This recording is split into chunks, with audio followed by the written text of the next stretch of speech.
Assalamualaikum warahmatullahi wabarakatuh. Bismillahirrahmanirrahim. Alhamdulillahi rabbil alamin. Wa afdalus salati wa atammu taslimi ala sayyidina Muhammadin wa ala alihi wa sahbihi ajmain. Rabbi shrah li sadri wa yassir li amri wahlul 'uqdatam min lisani yafqahu qawli. Subhanaka la ilma lana illa ma 'allamtana innaka antal alimul hakim. Allahumma akhrijna min zulumatil wahmi wa akrimna binuril fahmi waftah alaina bima'rifatil ilmi wa sahhil akhlaqana bil hilm waj'alna mimman yastami'una al-qawla fayattabi'una ahsanah. Allahumma ati nufusana taqwaha wa zakkiha anta khairu man zakkaha anta waliyuha wa maulaha. Allahumma arinal haqqa haqqan warzuqna ittiba'ah wa arinal batila batilan warzuqna ijtinabah. Allahumma anfa'na bima 'allamtana wa 'allimna ma yanfa'una wa zidna ilman wa huda, amma ba'd. Alhamdulillah, muslimin, muslimat, hadirin hadirat yang saya hormati. Moga-moga kita semua dirahmati dan diberkati oleh Allah Subhanahu wa taala.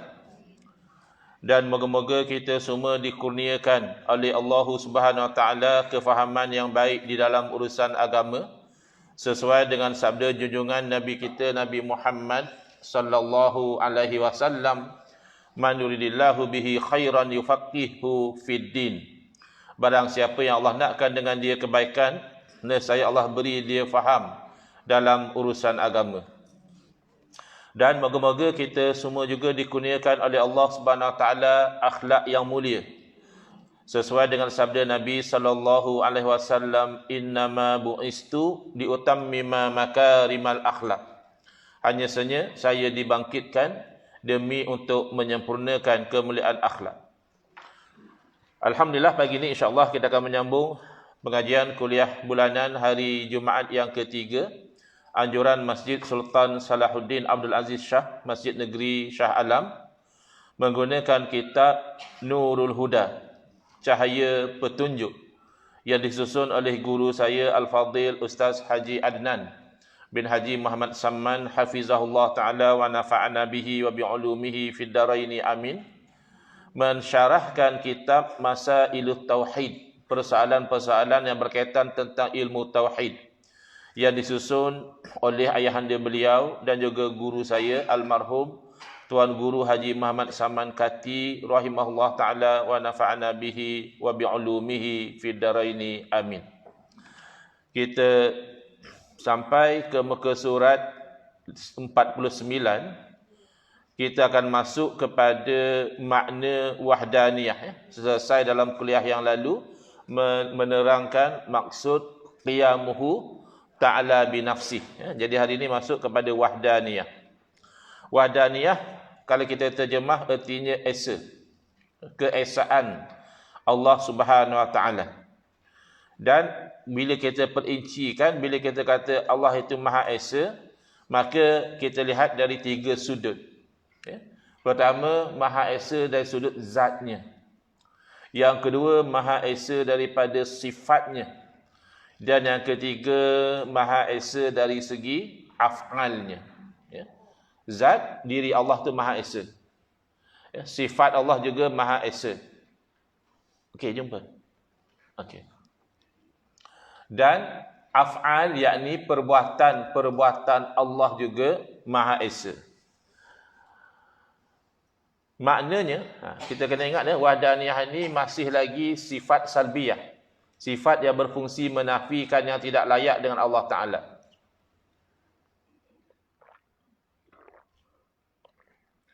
Jadi kalau terjemahan sifat wahdaniyah itu adalah Esa, huraian atau maknanya adalah menafikan berbilang-bilang zat Allah Ta'ala. Nanti akan diterangkan apa yang dimaksudkan menafikan berbilang-bilang zat Allah itu, akan diterangkan secara terperinci. juga menafikan berbilang-bilang sifat Allah Ta'ala, serta menafikan berbilang-bilang af'al Allah Subhanahu Wa Ta'ala. Jadi lawannya, maknanya opposite daripada wahdaniyah adalah berbilang-bilang, banyak. Kalau dalam bahasa mudahnya, banyaklah. Itu mustahil. Tapi banyak ni tak berapa jelas, sebab kadang-kadang orang bayangkan banyak tu macam 100, 200, 2, 3 tak banyak. Tapi nisbah kepada zat Allah Ta'ala yang namanya 2, 3 pun tidak ada. Esa. Baik. Mulai dengan dalil akli terlebih dahulu. Kerana dalil akli ini ia bersifat universal. Ia akan bind orang yang sudah beriman dan juga orang yang belum beriman. Kedua-duanya itu dengan hidayah daripada Allah Ta'ala, dia akan terikat dengan dalil akli ini. Adapun dalil nakli, dalil wahyu, itu hanya untuk orang yang sudah beriman. Orang yang belum beriman, bagi dia tidak ada makna. Ayat Quran itu tidak membawa apa-apa erti bagi dia. Begitu juga hadis Nabi SAW tidak membawa erti bagi dia. Jadi kita mulai dengan yang universal terlebih dahulu, bahawasanya jikalau berbilang-bilang Tuhan, nescaya tiada didapati suatu pun daripada alam ni. Sebab kalau banyak, berarti Tuhan kan masing-masing maha berkuasa, maha berkehendak. Habis yang nak buat alam ni siapa? Nak ikut spesifikasi siapa? Nak ikut kehendak siapa? Jadi tak mungkin kalau Tuhan itu banyak. Jadi nyata baginya lemah dan sia-sia. Kenapa pula? Okey, tadi kita kata tak akan terhasil alam sebab masing-masing Tuhan nak buat cara dia. Mana tahu ke Ustaz, Tuhan mesyuarat dulu ke dia berpakat. Give and take lah, okey. Ini ikut spesifikasi kamu, ni ikut spesifikasi saya. Kalau give and take itu bukan Tuhan. Itu lemah lah. Kalau nak kena mesyuarat dulu, nak kena mengundi dulu, nak kena buat apa, itu bukan Tuhan macam itu. Sebab tu is either tak jadi alam ni ataupun menunjukkan lemah Tuhan itu. Dan kedua-dua itu mustahil. Padahal telah nyata pada dalil qiyamuhu binafsihi yang sebelum ini, iaitu Tuhan Allah itu terkaya, maknanya tidak berhajat. Terkaya ni bahasa lama ya. Kalau bahasa sekarang mungkin orang tak faham, budak-budak sekarang. Terkaya, macam mana terkaya? Dia jadi kaya secara tak sengaja ke macam mana? Tu. Kan tu kan tak sengaja. Tersepak, terjatuh, terkaya. Oh, dia tak nak kaya, tiba-tiba jadi kaya, bukan? Ini bahasa lama. Maksudnya Allah tidak berhajat. Tiap-tiap yang lain daripadanya itu Allah tidak berhajat dan berkehendak oleh yang lainnya kepadanya. Yang berkehendak kepada Allah tu semua. Adapun Allah tidak berhajat kepada yang lain. Ya demikian itu maka nyatalah Allah Ta'ala esa dan tiada sekutu baginya. Ini core ya, pada agama kita, tauhid. Itu mengesakan Allah Ta'ala. Jadi kena faham tauhid yang betul-betul lah. Versi Ahli Sunnah wal Jamaah. Sekarang ni ada versi yang pelik. Sehingga kan orang musyrikin sembah berhala pun kata dia ada tauhid juga. Namanya tauhid rububiyah. Ya, orang Islam yang mengucap di kalimah syahadah pun kata dia musyrik. Sebab amalkan tawasul, amalkan tabarruk, ambil berkat. Ini keliru. Ini bukan tauhid versi Ahli Sunnah wal Jamaah. Ini yang kita nak terangkan ini. Inilah tauhid yang ada dalam Quran hadis yang difahami oleh salafus soleh. Adapun yang tauhid yang kita sebut tadi itu bukan tauhid salafus soleh, itu tauhid yang mula muncul pada kurun ke-8 Hijrah. Ya, mula dipopularkan oleh Al-Imam Ibn Taymiyah, lalu ditolak oleh para alim ulama pada zaman itu. Jadi mati. Sehinggalah dihidupkan kembali oleh Syekh Muhammad bin Abdul Wahhab pada kurun ke-18 Masihi. A few hundred years ago. Baru dihidupkan balik. Kerana Muhammad bin Abdul Wahhab ini satu orang tokoh yang mengkagumi ketokohan Al-Imam Ibn Taymiyah. Jadi dia hidupkan semula sesuatu ideologi yang telah dimatikan oleh para ulama ratusan tahun yang lalu. Baik, sekarang kita nak lihat yang benar supaya kita jelas. Soalan. Adakah mengesakan zat Allah? Yang kedua sifatnya, yang ketiga af'alnya itu bermakna menafikan banyak pada zat, menafikan banyak pada sifat dan menafikan banyak pada af'al, macam tu ke maksud dia? Jawapan bahkan. Maksudnya betul lah tu. Bal. Bahkan. Mengesakan zat dan sifat serta af'al itu bermakna menafikan banyak pada zat, pada sifat dan pada af'al, iaitu dinamakan pada istilah tauhid dengan menafikan kam yang 5. Bila pergi pada istilah, kita terpaksa akui sebahagian orang dia rasa ada mental block. Benda pula kam-kam ni. Kan? Jadi kita nak cuba simplify. Kita jangan cerita istilah dulu. Sebab istilah ni, oleh kerana dia tak familiar, dia akan jadi satu perkara yang seolah-olah susah. Oleh itu, saya ambil pendekatan, apa kata kita cerita makna dia dulu. Lepas tu baru kita beritahu, kalau macam ni, ini nama dia. Biasanya, lebih mudah begitu. Cuma kam ni bahasa Arab, tak ada apa pun. Apa dia? Puan-puan tahu apa makna kam? Bukan bilangan. Saya tanya puan-puan, sebab yang selalu nak guna kam ni puan-puan. Pergi shopping, kedai Arab. Kalau shopping dekat negara Arab, kena tahu tu. Nak tahu harga, kam. Kam, dia akan jawab lah. Asyarah, ishrin, mi'ah, mi'atin. Jangan tak tahu tu. Kalimah satu je, nak shopping tu penting. Nak tahu harga. Lelaki. Penting juga. Tapi yang lebih sinonim dengan shopping ni, kaum wanita. Jadi itu ingat kam maknanya berapa. Jadi menafikan berapa. Tak ada istilah berapa tu. Tuhan orang Islam berapa? Tak ada. Istilah berapa tu tak ada. Okey. Jadi dua kam pada zat, dua kam pada sifat dan satu kam pada af'al tu kita ketepikan dahulu. Kita fokus mengesakan Allah pada zat. Bila kita nak mengesakan Allah pada zat, pertama kita menafikan kalau ada selain daripada Allah, zat dia sama macam Allah juga. Tak ada. Kalau kita manusia ni ada. Tapi lain-lain kok Ustaz. Memang. Tapi kan zat kita ni sama. Terdiri daripada sel-sel. Ada darah, ada daging, ada tulang, ada organ. Kan sama. Saya pun kadang-kadang pelik fikir Masya Allah, Tabarakallah. Kejadian Allah Ta'ala. Rambut kita tu kita potong banyak kali dah semenjak lahir. Dia ambil stok daripada mana? Tumbuh lagi.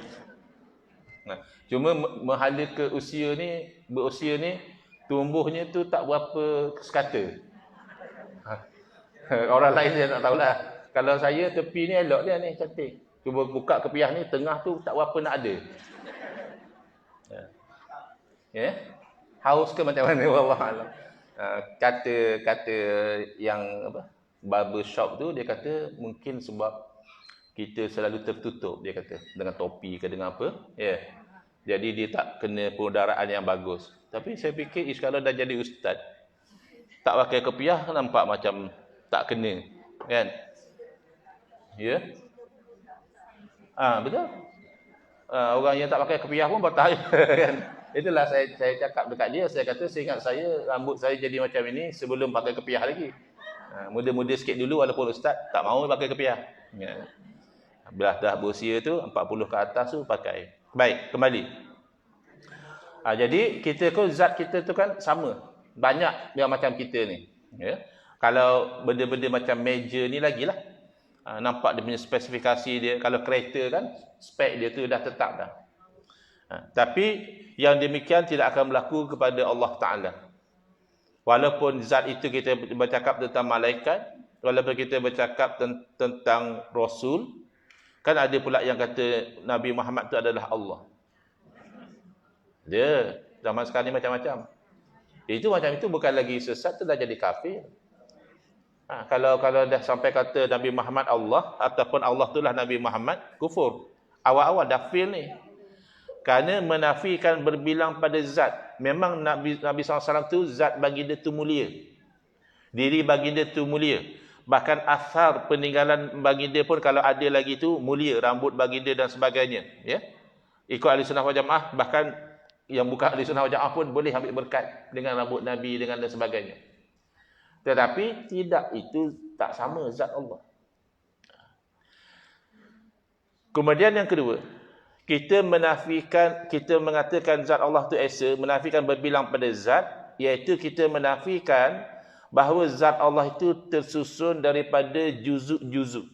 Komponen-komponen bercantum, maka jadilah Allah. Dinafikan. Dua jenis penafian ya. Satu, kita nafikan ada zat lain daripada Allah, tapi sebenarnya sama juga macam zat Allah, tidak ada. Yang kedua, kita menafikan bahawa zat Allah itu tersusun daripada pelbagai juzuk. Juga dinafikan. Setakat itu faham tak? Kan mudah. Yang pertama itulah namanya menafikan kam munfasil pada zat. Eksternal. Kita nafikan yang eksternal. Yang kedua itulah dinamakan menafikan kam muttasil, iaitu yang bersambung, ya, tak ada. Ya, iaitu yang satu nafi secara eksternal, satu nafi secara internal. Cuma kalau kita dah jadi confused, mana satu munfasil, muttasil, ketepikan istilah, tak ada masalah pun. Yang penting kita faham apa yang diterangkan sebentar tadi. Baik, yang kedua, menafikan kam pada sifat. Pertama, kita kata wahdaniyah pada sifat ini berarti tidak ada yang lain daripada Allah Subhanahu wa taala, tapi sifat dia sama macam Allah juga. Tak ada. Sebab itu jadi kufur i'tiqad orang Kristian, kerana dia menisbahkan kepada Nabi Isa alaihissalam sifat ketuhanan. Bukan sebab dia muliakan Nabi Isa. Ni kadang-kadang ada orang berfikiran sempit. Dia ingat, kalau kita muliakan Nabi Isa, apa beza kita dengan orang Kristian? Beza. Kalau kita muliakan Sayyidina Ali, Sayyidina Hasan, Sayyidina Husin, apa beza kita dengan Syiah? Beza. Kita muliakan Nabi Isa alaihissalam sebagai Rasulun min Rusulillah. Seorang Rasul daripada Rasul-Rasul Allah. Maka kita muliakan. Adapun orang Kristian muliakan Isa sebagai anak Tuhan ataupun Tuhan. Itu tak sama. Kita muliakan Sayyidina Ali, Sayyidina Hasan, Sayyidina Husin kerana mereka keluarga Rasulullah sallallahu alaihi wasallam, selain daripada sahabat Nabi. Ya. Adapun Syiah menjadikan memuliakan keluarga Nabi alasan untuk membenci sahabat Nabi. Tak sama. Kita muliakan keluarga Nabi, kita hormat sahabat Nabi. Itu beza kita dengan Syiah. Jadi ada orang sensitif sangat pula. Tolak Syiah tu dah bagus, ya. Tapi oversensitif. Tuan-tuan tahu tu. Tongkat Ali tu kesan pengaruh Syiah. Pasal itu mereka bagi nama Tongkat Ali. Loh, macam tu lah pula. Orang Melayu ni pengaruh Syiah kuat. Ada akar kayu yang hebat sikit, nama dia Kacik Fatimah. Kenapa Fatimah? Rasa kenapa tak Kacik Khadijah? La ilaha illallah. Itu kan nama. Nama ni macam-macam. Kuih yang sedap dimakan pun dinamakan tai itik. Apa hal orang bagi nama? Padahal sedap kuih tu. Ada pun tai itik pula dia bagi nama. Kita nak beli pun, betul ke ni kan? Ya? Tak pasal-pasal. Yang buat kuih tu kita. Keling pula yang disalahkan. Sama juga Cina buta, ya tak? Yang kahwin Melayu, yang bercerai Melayu, yang gila talak Melayu, yang dapat nama Cina. Cina buta pula. Baik, jadi kembali ya. Kita menafikan ada yang lain daripada Allah Ta'ala tapi bersifat sama seperti Allah tu tidak ada. Cuma di sini kita perlu kepada penerangan kerana mungkin ada orang jadi keliru. Ustaz kata tak ada yang lain daripada Allah sifat seperti Allah. Tapi kalau kita lihat misalnya manusia ada sifat sama pendengaran. Kan Allah juga ada sifat sama pendengaran. Manusia ada sifat ilmu. Allah juga ada sifat ilmu. Manusia ada sifat basar, penglihatan. Allah juga ada sifat basar. Macam mana pula Ustaz tadi kata tak ada yang lain daripada Allah bersifat seperti Allah. Kat situ kita terangkan. Kita terangkan bahawa persamaan itu hanya pada nama. Tetapi makna daripada lafaz tak sama. Ya? Itu dalam bahasa Arab disebut ittihadul lafzi dunal makna. Satu lafaz tapi makna tak sama. Okay. Bila kita kata sifat Allah sama, kita juga namakan sama pada manusia. Bila kita kata sifat Allah tu ilmun juga pada manusia. Hayah juga pada manusia dan seterusnya. Akan tetapi hakikat daripada lafaz tak sama. Saya ambil satu contoh atau dua contoh. Pertama, sama pendengaran. Sama ke sama Allah dengan sama manusia? Tidak sama. Walaupun lafaznya sama. Pertama, sama nisbah kepada Allah adalah satu sifat yang qadimah. Sifat yang qadim, tidak ada permulaan. Adapun sama bila pergi kepada manusia ada permulaan. Bahkan manusia itu sendiri ada permulaan. Saya tak pasti, orang sains mungkin tahu bila manusia itu start ada pendengaran. Adakah masa dia jadi satu, dipanggil apa ya? Embrio ya. Janin. Adakah awal-awal jadi janin yang kecil tu dah ada pendengaran? Saya rasa belum lagi. Dia ada after some time baru dia ada pendengaran. Jadi baru. Yang kedua, pendengaran Allah tu tidak perlu kepada alat. Adapun manusia perlu kepada alat namanya telinga. Kalaulah ditakdirkan satu orang manusia dilahirkan tanpa telinga, maka dia tidak ada sifat samak. Kerana samaknya manusia itu bergantung kepada alat. Yang ketiga, ada alat sekalipun, ada telinga sekalipun, samak kita terbatas. Kita hanya dengar bunyi-bunyi tertentu saja. Bunyi yang dia punya frekuensi itu above atau below apa yang kita boleh dengar, kita tak dengar. Dan kalau jauh pun kita tak dengar. Jangan kata kita kat Shah Alam dengar orang kat Gombak sembang apa. Kita kat dalam dewan ni, orang luar dewan sembang pun kita tak dengar. Betul kan? Tapi Allah Ta'ala mendengar setiap yang wujud. Apa sahaja yang wujud Allah mendengar. Macam mana tu? Jangan bayangkan macam mana. Tak boleh dibayangkan. Kita tak boleh. Kita kalau banyak sangat benda masuk, tak boleh. Terutamanya kata orang lah, wallahu alam. Saya pun tak buat kajian. Tapi saya duduk dengar ceramah-ceramah tu kata orang lelaki kata dia. Memang dia tak boleh multitasking dia punya pendengaran. Jadi isteri ingat, suami tak ambil tahu. Rupanya suami tu dia fokus satu benda, dia tak boleh dengar benda lain. Tu yang kadang-kadang dia isteri sembang-sembang cerita, macam mana bang? Macam ni cuba ulang balik. Dia tu yang isteri angin tu. Beria hamba Allah tu cerita. Angguk bukan main. Tapi rupanya otak dia tak boleh. Kita manusia tak boleh kan? Sebab tu kalau macam dalam lift, sebab tu tak sesuai jawab telefon dalam lift. Kalau tu dia akan apa-apa orang ni cakap dia tak boleh dengar.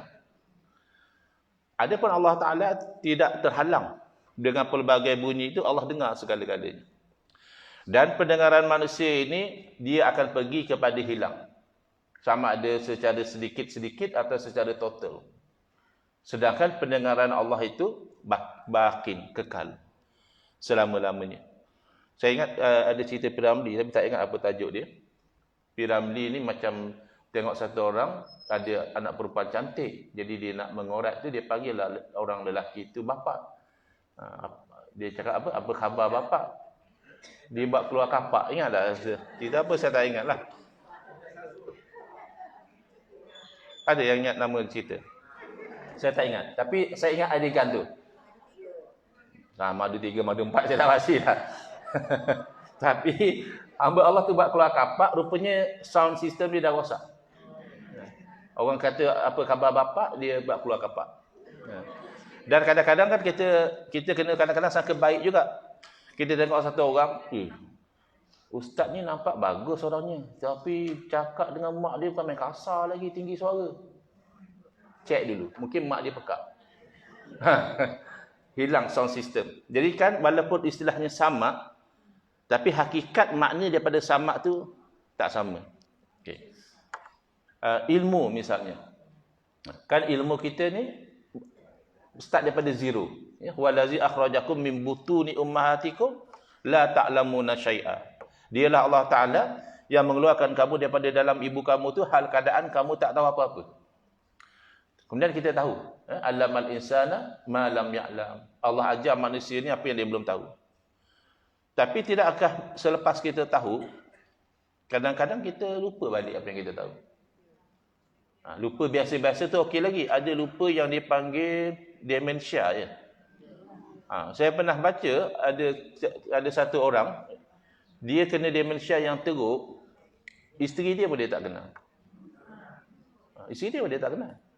Padahal isteri dia yang jaga dia hari-hari. Jenah juga isteri dia nak jawab. Awak ni siapa? Jawab.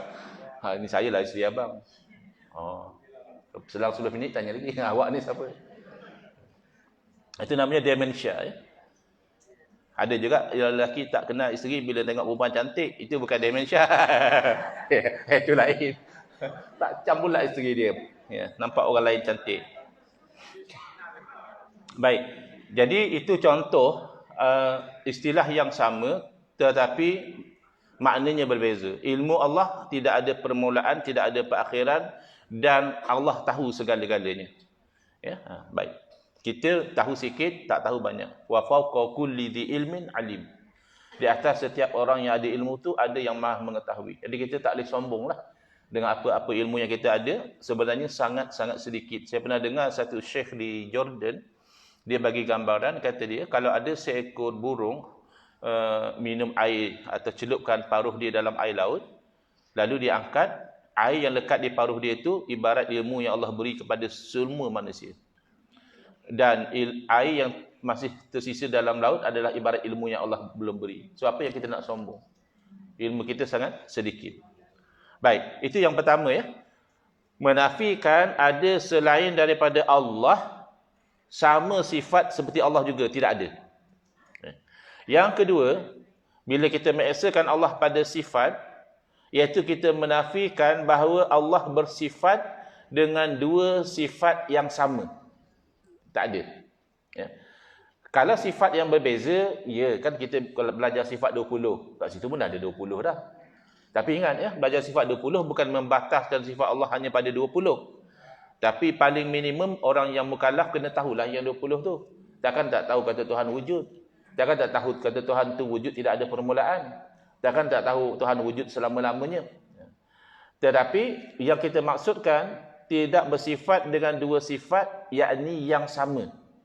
Tidak ada pada Allah tu dua kudrah, dua iradah, ya, dua ilmu, tidak ada. Kalau manusia, saya bagi contoh kudrah, kuasa. Kuasa kita banyak.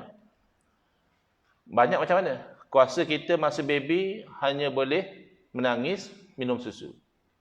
Jalan tak boleh. Melompat, berlari tak boleh. Kemudian dia boleh merangkak. Kemudian dia boleh berjalan. Kemudian masya-Allah tabarakallah bila dah kanak-kanak dia boleh berlari. Bila remaja jangan cakap berlari, pagar pun dia panjat. Kan dah remaja. Lepas tu bila umur dah 20 30 tahun gagah dia kemuncak. Bila lepas 40 dia going down.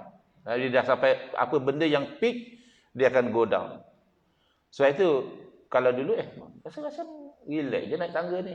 Kenapa macam jadi lagi curam? Kenapa tangga ni? Bukan tangga lagi curam. kita punya kudrah tu dah berubah. Dah kurang. Dan memang kitaran manusia ni kalau kita insaf, kadang-kadang jadi macam kanak-kanak balik kan. Ada yang dah tak boleh jalan balik. Ada yang kena pakai pampers semula. Ya, dulu masa baby, parent tolak kita dalam pram. Ya. Sekarang bila dah berusia, anak tolak kita di atas wheelchair. So, ini kudrah manusia ni pelbagai. Dia ada turun naik. Bahkan dalam tempoh sehari dua pun boleh berubah. Macam ada orang semalam kuat, hari ni tak tahu kenapa tak larat. Puan-puan pernah tak alami macam tu? Itu kudrah manusia. Kudrah Allah tidak demikian. Allah Maha berkuasa atas segala yang mungkin. Tak ada cerita semalam Allah kuasa lain, hari ni Allah kuasa lain. Tak ada. Itu maksudnya menafikan dua sifat yang sama bagi Allah. Sama juga kehendak. Idza arada syai'an ayaqula lahu kun fayakun. Kita ni kehendak kita macam-macam. Kehendak kita tahun lepas lain. Kehendak kita tahun ni lain. Kadang-kadang kalau kita tengok ambil pengajaran daripada orang yang mengundi pilihan raya tu, dulu lain kata, beria sokong tahun ni beria pula hentam. Kamu dah kenapa? Yang kamu hentam tu bukan kamu yang undi dia dulu. Kan orang yang sama, tapi kehendak dia dah berubah. Dan saya fikir kalau kaum muslimat biasanya kehendak dia berubah tu kadang-kadang sangat cepat. Tak tahulah suami-suami ada pengalaman tak kalau shopping dengan isteri. Saya rasa secara umum shopping yang paling aman adalah suami tak ikut. Sebab stamina shopping tak sama. Tapi kadang-kadang suami terpaksa ikut sebab nak tolong parking, nak tolong apa. Maka alternatif yang kedua, main jauh-jauh. Maknanya suami duduk di kedai minum kopi ke apa ke, biar isteri shopping sampai dia puas. Kalau suami ikut, nanti stamina tak sama. Suami akan ajak balik. Jomlah, dah penat dah apa macam tu. Okey, contoh katakanlah dah 2 jam isteri shopping, isteri pun ajak suami balik, jom. Dah dapat dah 5 helai tudung, dia cari tudung. Biasa kita adalah kan tudung apa. Sampai kat rumah, isteri cakap, bang, besok boleh tak kita pergi semula kedai dia? Suami kata, kan awak dah beli 5 helai tudung. Itulah saya rasa macam yang ni tak matching lah. Tengok. Kehendak dia dah berubah. Kehendak dia masa di kedai, dia nak tudung tu. Bila dia balik rumah, dia cek balik, alamak silap. Sepatutnya saya ambil yang satu lagi. Jadi kehendak kita itu pelbagai. Tidak demikian kehendak Allah Ta'ala. Kehendak Allah Ta'ala itu adalah sifat yang qadim, yang azali. Jadi apa yang berlaku, yang telah berlaku, hakikatnya buruk atau baik, kehendak Allah. Kita terpaksa terima macam itu. Sebab itu kita ada sabar, kita ada redha. Sebab after all, apa yang berlaku tak akan berlaku luar pada kehendak Allah Ta'ala. Okey. Sekarang baru kita kepada istilah. Sebab sekarang saya dah jelas kan. Bila kita kepada istilah, iaitu bila kita kata tidak ada zat yang lain daripada Allah bersifat sama seperti Allah, itulah menafikan kam munfasil pada sifat. Dan bila kita kata Allah tidak bersifat dengan 2 sifat yang sama, itu menafikan kam muttasil pada sifat. Alamak susahlah Ustaz nak hafal. Tidak payah hafal. Kita bukan ada exam. Kita belajar hanya untuk faham akidah kita dengan kefahaman yang baik. Baik, yang ketiga, menafikan kam pada af'al. Kalau dalam kitab dah masuk muka surat 51, iaitu menafikan kam munfasil saja. Tidak ada yang lain daripada Allah berbuat dengan satu perbuatan secara hakikat. Mana mengada dan meniadakan tu hakikatnya adalah Allah. Adapun zahir ada yang namanya al-kasbu, usaha dan ikhtiar. Misalnya masuk waktu solat Jumaat, orang ni usaha dia ambil wudu, pakai pakaian yang bersih, wangi-wangi, pergi masjid, dengar khutbah, sembahyang Jumaat. Satu orang masuk waktu Jumaat, dia ambil bantal, baring depan TV. Itu usaha ikhtiar masing-masing. Jadi tak salat Jumaat pun dia. Bahkan mungkin tak solat pun dia. Sama-sama orang Islam, satu usaha ikhtiar dia patuh pada perintah Allah. Idza nudiya lis-salati min yaumil jumu'ati fas'au ila zikrillah. Bila kamu disuruh untuk solat pada hari Jumaat, iaitu solat Jumaat, segeralah kepada zikrullah, yakni segeralah pada solat Jumaat. Tapi satu orang patuh, satu orang tidak. Itu namanya usaha dan ikhtiar masing-masing. Satu dapat pahala, satu dapat dosa. Tapi setelah perkara itu berlaku, kita pun tahu dan yakin bahawa itu adalah perbuatan Allah. Jangan salah faham ya.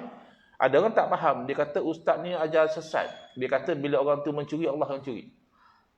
Bila orang tu minum arak, Allah yang minum arak. Siapa kata? Bila orang tu mencuri, hakikatnya Allah yang menjadikan dia mencuri. Adakah dia boleh mencuri kalau luar daripada kuasa Allah? Tak mungkin.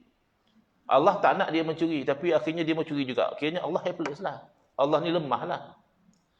Sebab tu kita akidah ahli sunnah wal jamaah, sama macam dalam hadis sebut, antu'mina biqadari khairihi wa syarrihi. Yang dikatakan iman itu, yang keenamnya adalah kamu beriman dengan takdir Allah baik dan buruk. Kat sini sangat-sangat bahaya. Bab bincang takdir Allah ni tempat yang berbahaya. Kerana orang tu boleh tergelincir ekstrim sebelah sini, tergelincir ekstrim sebelah sana. Kita tak mahu macam itu. Ada setengah orang dia fikir, kalau macam tu tak adil lah Allah Ta'ala. Kalau Allah yang takdirkan, pasal orang ni dapat syurga, orang ni dapat neraka. Padahal dua-dua Allah takdirkan. Kalau macam tu saya pegang sebenarnya Allah tidak takdirkan. Manusia ni dia diciptakan oleh Allah, lepas tu dia automatik. Allah tak tahu apa yang dia akan buat. Ini jadi akidah qadariyah. Menafikan takdir Allah ni bawa kepada kufur. Ada sebelah sini pula. Dia terlajak sebelah sini. Kalau Allah takdirkan semua, tak apalah saya buat maksiat pun. Tak apalah saya tak solat pun. Kan Allah yang takdirkan semua. Macam tu pula. Habis jalan yang betul macam mana? Jalan yang betul adalah kita tahu Allah kurniakan kepada kita usaha dan ikhtiar. Contoh, ada air dalam gelas. Ya? Nak minum ke tidak? Nak minum? Usahalah. Usaha, Bismillahirrahmanirrahim. Oh, berjaya usaha tu. Tapi kadang-kadang ya, ada orang ambil gelas, kena stroke. Kerah, tak ada buat apa. Jatuh. Meninggal. Rupanya air dalam gelas tu bukan rezeki dia. Ataupun tumpah. Nak minum tumpah. Habis. Tapi dah ada usaha ikhtiar tidak? Ada. Tapi setelah berlaku, dah berlaku air tumpah, berlaku kena stroke, itu ini, berarti sudah ada takdir Allah di situ. Berarti rezeki itu sudah ada. Kau masih ingat tak cerita yang saya cerita pasal ibu saudara saya? Ada yang ingat, ada yang tak ingat. Kan? Ibu saudara saya, dulu duduk di Shah Alam ni, Seksyen 2. Beliau kena tumpah darah lepas lahir anak. Tahun 1995, beliau koma. Masa tu kerja di Bank Pertanian, sampai saya masih ingat, SGMC masa tu dapat oversupply of blood donation. Sebab kawan-kawan datang satu bas, semua derma darah. Tapi keadaan dia teruk, sehingga doktor bagi tahu pada ibu saya, adik pada ibu saya, mak saudara saya ni adik pada ibu, dia kata, adik puan ni dah teruk lah. Saya cadangkan puan banyakkan baca Yasin. Jadi kita fikir dengan kata-kata doktor itu, maknanya dari segi medikalnya, doktor sendiri tidak bagi harapan yang tinggi lah. Dia dah cadang suruh baca Yasin. So, tak silap saya, lebih kurang kami 5-6 orang duduk di sekeliling ibu saudara saya di SJMC, kami baca Yasin. Itu 1995. Sekarang 2023 nak masuk 2024, ibu saudara saya masih hidup. Alhamdulillah. Yang baca Yasin semua dah meninggal. Kau cari saya. Belum lagi. So saya masih bersaing dengan mak saudara saya ni. Beliau pergi dulu ke saya pergi dulu, Allah Alam. Yang lain seingat saya semua dah meninggal. So the point is adalah ada ketentuan Allah kan di situ. Kenapa ibu saudara saya belum meninggal? Sebab rezeki dia belum habis. Mustahil satu orang mati sebelum rezeki dia habis. Kan masing-masing ada peruntukan rezeki. Tapi kalau rezeki dah habis, kan ada orang kaya raya, masih muda, young entrepreneur, meninggal. Kita rasa macam Allah. Kaya kot. Sepatutnya yang meninggal ni orang miskin, tak cukup makan kan. Elok juga kau meninggal dan makan pun tak cukup. Tak juga. Yang miskin panjang umur je. Yang kaya, yang macam promising person, meninggal awal. Kau ingat dahulu, Datuk Yahya ya. Kan beliau masih agak muda dan dianggap orang kaya yang sedang naik. Tapi takdir Allah dia jatuh helikopter ya. Ya. Betul helikopter. Jadi ini adalah kefahaman kita bahawa itu semua adalah perbuatan Allah Taala. Dari sisi sebab musabab mungkin enjin helikopter ada problem, mungkin pilot ada buat silap, kita tak tahulah. Dari sisi sebab musabab tu adalah sebab musabab dia. Tapi dari segi hakikat, dia tidak akan meninggal lebih awal daripada ajal dan tidak akan meninggal lebih lewat daripada ajal. Tepat pada detik yang Allah tentukan dia meninggal. Bahkan ada kisah tentang satu orang yang dia ni bersahabat dengan Nabiullah Sulaiman alaihissalam. Betul kan kalau saya tersilap ingat cerita ini. Jadi satu masa dia lihat satu orang asyik perhati dia lain macam. Dan cara dia perhati itu tak sedap. Dengan pandangan yang tajam. Jadi dia tanya kepada Nabi Sulaiman, siapa orang yang duk perhati dia? Kata Nabi Sulaiman, itulah malaikat maut. Oh lagi tak sedap hati. Kita kalau polis SB duk perhati kita pun kita rasa tak selesa. Ini malaikat maut yang kerja dia ambil nyawa orang. Dah perhati dia kata, boleh tak? Kan Nabi Allah Sulaiman kan dia ada kelebihan Allah beri. Dia boleh transfer dengan cepat ke tempat yang jauh. Boleh tak Nabi Allah ubah saya jangan duduk kat sini lah. Saya tak selesa diperhatikan oleh malaikat maut macam tu. Jadi Nabi Sulaiman alihlah ke tempat lain. Sampai ke tempat lain tu, ada pula malaikat maut dekat situ. Jadi rupanya malaikat maut dia perhati tadi sebab malaikat maut tengok, masa dah dekat, tempat tak betul.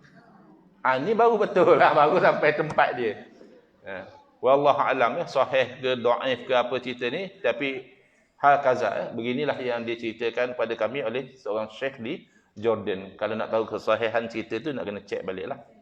Tapi pengajarannya tepat. Pengajaran daripada cerita tu sahih.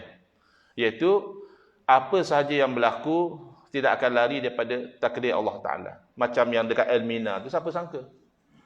Kita bawa kereta, bawa motor, kita niat ya Allah janganlah aksiden. Kita bayang kau ada terbelaga tiang ke, aksiden sama-sama kereta. Ada tak terbayang pula aksiden dengan kapal terbang. Jadi ini semua adalah af'al Allah. Ini maksudnya wahdanatul af'al, tidak ada selain daripada Allah yang berbuat dalam bentuk mengada dan mentiadakan. Adapun dalam bentuk usaha dan ikhtiar, betul ya, kita nisbahkan kepada makhluk. Ya. Baik, selesai. Itu namanya menafikan kam munfasil pada af'al. Tidak ada kam muttasil ya, kalau ikut pendapat yang asah. Baik. Dalilnya dalam firman Allah Ta'ala, wallahu khalaqakum wa ma ta'malun. Padahal Allah lah yang menciptakan kamu dan apa yang kamu amalkan. Jadi sekali lagi saya ulang ya, sebab saya pernah dihentam oleh satu orang security guard. Bukan dia pukul saya, tidak, dihentam secara apa? YouTube, Facebook macam itulah ya.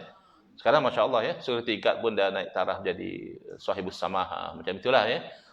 Sekarang macam-macam orang ya, pilot pun nak jadi mufti, cikgu geografi pun nak jadi ulama ya. Pilot pun nak jadi apa, tukang kritik ustaz. Dia kata ustaz engkau ni tak betul lah ya, sebab dia kata bila orang tu mencuri sebenarnya Allah yang mencuri, bukan. Bila orang tu mencuri hakikatnya Allah yang menjadikan dia mencuri. Habis itu kita tak boleh hukum dia, tidak, kita hukum dasar syariat. Yang kita cerita tadi hakikat. Jadi kena jalan dua-dua. Kalau dari segi hakikat, Allah yang jadikan orang tu sakit. Habis tak payah berobat. Berobat tu syariat. Usaha ikhtiar. Ya. Tapi kita kena bulat yakin sebagai orang Islam, menyembuhkan itu adalah Allah. Bahkan ada doktor-doktor yang Muslim, yang dia sendiri cakap, puan, ini kita usaha sajalah. Puan kena ingat, ya, yang menyembuhkan adalah Allah. Bagus lah doktor-doktor setengah tu, dia faham hakikat. Usaha dan ikhtiar, dan juga hakikat perbuatan adalah perbuatan Allah. Di buku surat 51 ya, bawah kata qil ni maknanya tak kuat lah. Kalau dia kata qila maknanya ada juga pandangan tapi tak kuat pandangan tu, tapi disebut sebagai pencambahan ilmu sahaja. Ada lagi kam pada af'al, iaitu kam muttasil yang kita pegang pada sifat dan zat ada dua, munfasil muttasil, munfasil muttasil. Tapi pada af'al ada satu je, munfasil je, muttasil tak ada. Itu yang kita pegang ya. Tapi ada juga orang kata pada af'al pun ada kam muttasil, iaitu bahawa tiada berbuat satu perbuatan melainkan dengan minta tolong orang lain, seperti menghanguskan dengan pantaran api, menyejukkan dan membasahkan dengan pantaran air dan sebagainya, dinafikan. Ya. Maknanya Allah Ta'ala boleh melakukan sesuatu dengan Allah jadikan berlaku dulu macam ni, kemudian berlaku sesuatu, atau Allah jadikan berlaku tanpa berlaku yang sebelumnya. Ya. Maknanya apa? Allah boleh jadikan hangus dengan Allah jadikan bersentuh api, lepas tu hangus. Basah selepas kena air. Tetapi hakikat Allah boleh jadikan hangus walaupun tak bersentuh api. Tapi nisbah pada kita makhluk ni luar biasa lah. Luar daripada kebiasaan. Kalau ada orang tiba-tiba hangus, macam mana ni? Tak kena api pun hangus ya, macam tu. Pernah saya baca dululah, tak tahu betul tak betul. Ada satu tempat tu tiba-tiba terbakar. Tak tahu kenapa. Jadi yang penting dari segi hakikat tauhid kita, sesuatu yang Allah jadikan itu, walaupun Allah jadikan dengan perantaraan, pada zahir kita orang tu sembuh dengan perantaraan ubat, hakikatnya perbuatan Allah tu tidak perlu pada perantaraan. Allah boleh sembuhkan orang itu tanpa berobat, dan itu biasa jadi. Ada orang sakit dia tak berobat pun, lepas 5-6 hari sihat dia.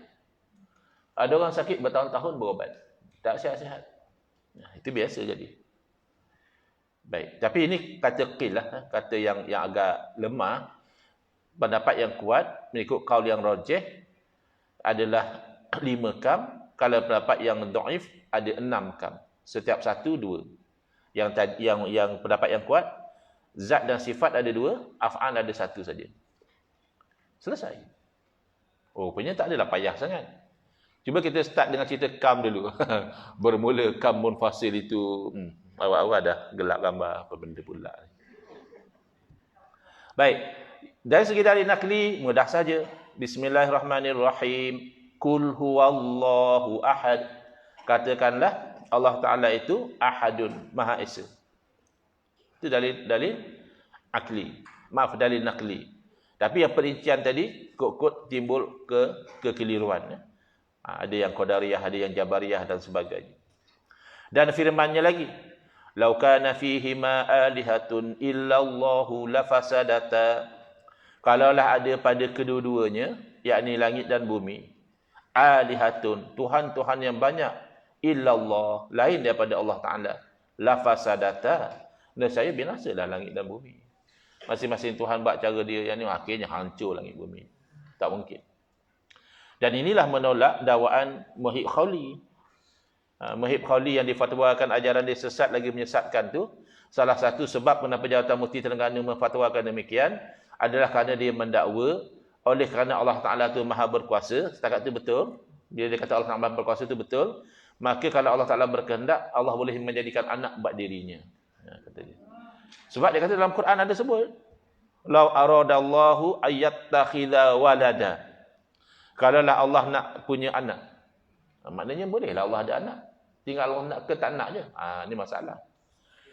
Lau tidak semestinya menunjukkan harus. Ada kalanya lau menunjukkan mustahil. Macam di sini, "Lau kana fihi ma'alihatun illallah." Kalau, bukan makna kalau Allah dah sebut, maknanya kalau Allah nak, boleh je ada Tuhan yang banyak. Tidak. Bahkan ini nak mengatakan mustahil. Ayat tu dalam konteks nak mengatakan benda tu tak akan wujud. Kerana kalau ada, pasti binasa langit bumi. Kita pun dalam bahasa Melayu, kita kan kadang-kadang cakap macam tu. Kalau betul, takkanlah. Maknanya kita nak menafikan, bukan nak mengiyakan. Jadi kalau tidak semestinya menunjukkan harus.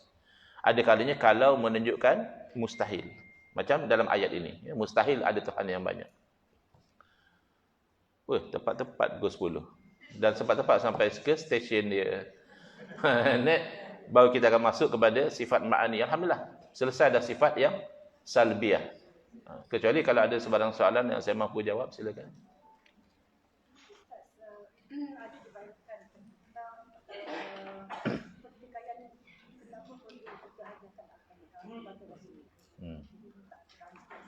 Baik, ini soalan yang tidak ada kaitan dengan perbahasan yang kita baru bahaskan, tapi ada kaitan dengan isu semasa.